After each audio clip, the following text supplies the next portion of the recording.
এরপরে প্রশ্ন হলো, আমার প্রশ্নটা হচ্ছে, যারা লোভে সুদে টাকা দেয় জেনে শুনে তাদের ঘরে খাওয়া কি ঠিক হবে? বিশেষ করে হুজুরদের জন্য। হুজুরদের জন্য তো বিশেষ কিছু নাই, সবার জন্য মাসালা কি? হারামটা যদি হুজুররা খায় হারাম হবে, যারা অহুজুর তারা খাইলে কি হালাল হয়ে যাবে? যারা হুজুর না তাদের জন্য কি হালাল হবে? শুনে রাখেন, যার উপার্জন শুধুই হারাম উপার্জন, অন্য কোনো হালাল উপার্জন নাই, এই রকম লোক যে সুদে টাকা লাগায় সেখান থেকে তার উপার্জন হয়, ওটা দিয়ে তার সংসার চলে, আর কোনো হালাল উপার্জন নাই।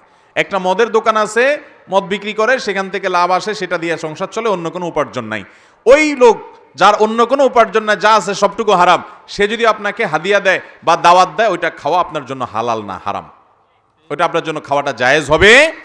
অনেক সময় ডিনাই করা যায় না, তাকে মুখের উপরে না করা যায় না, বাসায় নিয়ে আসে ভুল বুঝে, সৎসাহস করে যদি বিনয়ের সাথে সুন্দর করে বুঝায় বলে দিতে পারেন, তাহলে এটা বড় একটা দাওয়াত হতে পারে যে ভাই হারাম উপার্জন করছেন আপনি, আমি এটা অ্যাভয়েড করতে চাচ্ছি, আপনি যদি মনে কিছু না করেন, যদি বুঝায় বলতে পারেন, সেটা অনেক ভালো একটা কাজ।